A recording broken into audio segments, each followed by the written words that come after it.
he's going to be reporting on public support for shared parenting, which is not actually a barrier to getting shared parenting affected, but it does connect with what Emma Johnson was talking about, the public support. So, Brian. Thank you very much.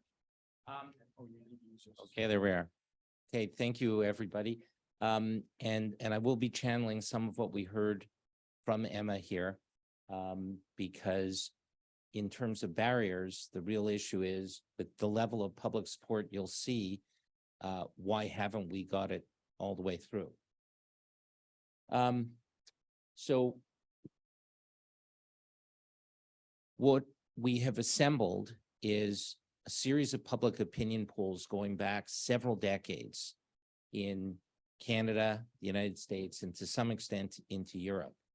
And there's a remarkable consistency over time of extremely strong support by the public for equal shared parenting. And so it really does raise the question of where is the opposition coming from and why hasn't the message being heard? Because this is the constituency of legislatures.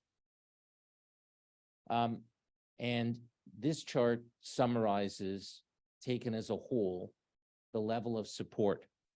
But to properly interpret these numbers and to understand they're actually stronger, because this totals the level of support, but mathematically, if you were to deduct the undecided, there's always somewhere around 10% undecided in these polls, and redo the numbers, they're going to be proportionately higher. So very, very strong support over time across the world and across all demographics. So what we saw, unfortunately, I think the demographic slide repeats for the US here, and the Canadian demographic slide is lost here. But what we have seen is across geography, so the within national geographies, age, political affiliation, most importantly, gender, there is a remarkable consistency in this level of support. And so here you can see spread across different states of the United States, the consistency of support. And the questions that are posed, we all have each other's studies. So I funded personally the last two Canadian studies, 2017 and 2022. And we're always looking, because we want to compare internationally, to make sure that our language is roughly the same. So here you can see the demographic split in the US studies, and the public opinion polls are collectively posted. I believe NPO has a bunch of them as well. There's a website called, and this will channel Emma, Leading Women for Shared Parenting, and they have a collection of polls going all the way back as well. And so this is extremely important politically, because when you actually poll women, you can see that they're strongly in favor of this solution. In effect, what we're seeing is that anybody who has been touched by this dynamic, or had a close friend or a family member touched by this dynamic, sees the absurdity in the way we're helping conflictual families restructure in a healthy manner these days, and says there's got to be a better way to do it. And so the problem and the barrier has to come elsewhere. Why are our legislators not getting the message, not realizing that the special interest groups who come to present to them are not representative of the public, of their broader constituency? And it's actually, while Emma correctly states that those who have been mistreated by the current system get loud and vocal, nobody is as loud and vocal as those who are vested in maintaining the current system. So here are the Canadian statistics over time. And again, this is strongly influenced by the undecided range, and you can see that in the box down below. But some very interesting takeaways in the 2022 study. So there's a solid 80% in favor or strongly in favor of a rebuttable presumption of equal parenting being introduced into our legislation. But we had 5 questions in the 2022 poll, whereas there was only 1 question in 2017. So if you ask the same thing, but with less specificity, because we all seem to understand what divorce legislation looks like and lists of criterias, but you can have certain predominant things and certain presumptions. The public really doesn't. So people coming to this conference and scientists and academics understand the issue at that level of detail.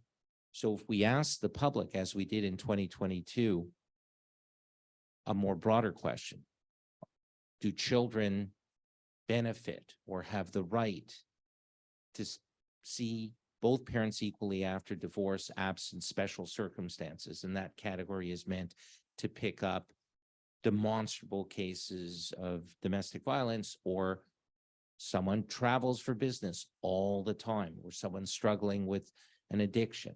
So that we lumped all those together into special circumstances. The number goes up to 90% in favor or strongly in favor if you ask this more broad-based question. So we did that. We had that duality in the 2022 survey. So once again, I guess this is Tama's point as well.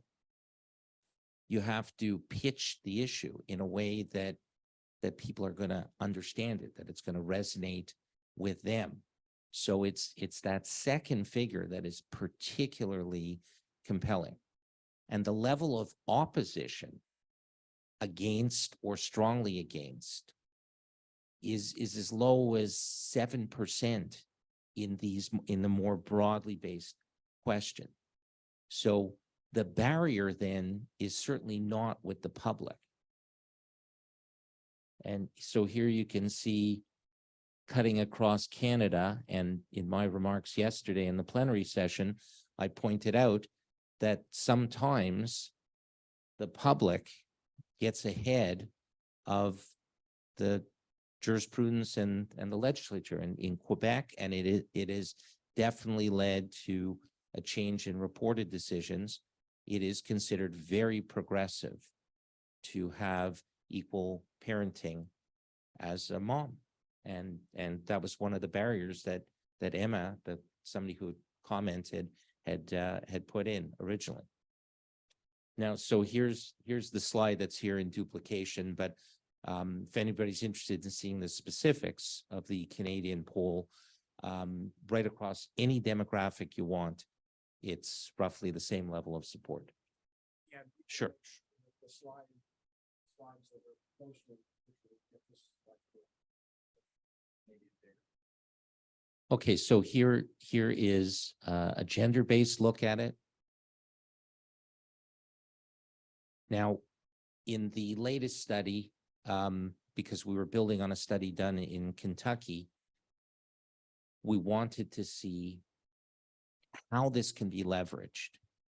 And what we found was that while people who had experienced it, or a friend or a family member experienced it, clearly see we're not doing right by our children today, it's not one of their big issues. It's not one of the issues that's going to be top of their agenda in terms of what party they're going to vote for, what candidate they're going to vote for.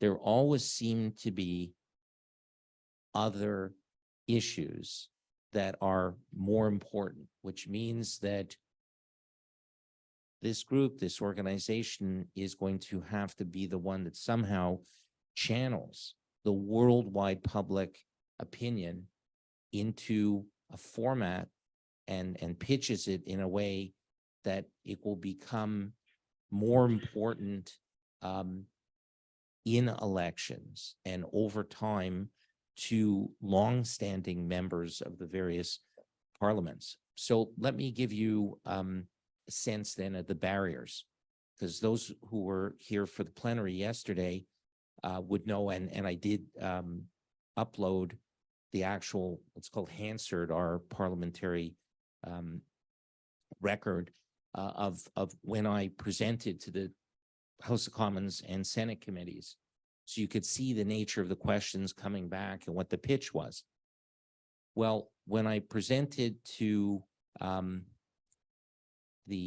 think the Senate, immediately prior to me had been someone who self-described as a radical feminist. And it was a nonstop vicious attack on an entire gender in an effort to dissuade that committee from implementing equal shared parenting. I'm pretty sure that was at the Senate. At the House of Commons, I was sitting at a table and I presented immediately following a presentation on behalf of two committees of the Canadian Bar Association, one of which was the Family Law Committee and the other one was the Child Protection Committee. And so their pitch was, we're here, we represent 38,500 lawyers across the country. And that's not correct. That's the membership of the Canadian Bar Association. And if you were to ask hardworking commercial litigators, commercial real estate lawyers, intellectual property lawyers, business and securities lawyers, as I was at one point, what they thought of this issue, they would probably be like the average member of the public. Either they went through it, or they knew somebody who went through it, or a family member went through it, and they would know we're not doing right by our children the way we do it today, and get a different answer. So the pitch to the House of Commons committee was completely wrong. So what topically got in the way? The domestic violence issue and a mischaracterization of what this legislation would do. So the first thing is on the domestic violence front, that has always been a specific criteria in our legislation, and that concern has been dealt with and the provision lived harmoniously with the maximum contact provision. So our pitch was, if you took the maximum contact provision and beefed it up and made it a rebuttable presumption of equal parenting, it's the rebuttable part that would make it continue to live harmoniously with the very specific provisions that our modernized legislation has about domestic violence and family violence, and of course, some of the extreme gatekeeping and marginalization, parental alienation is a form of family violence. So that was our pitch. The second pitch was, and this, sure. To Emma's point, that the vast bulk of families, there isn't a domestic violence allegation, and it's just a bunch of people fighting over how much time they get with their kids. If we took those cases out of the courts and just said, you're two normal parents, work it out, get some parenting education, live with 50-50, we'd have the resources to deal with the problematic cases. Thanks.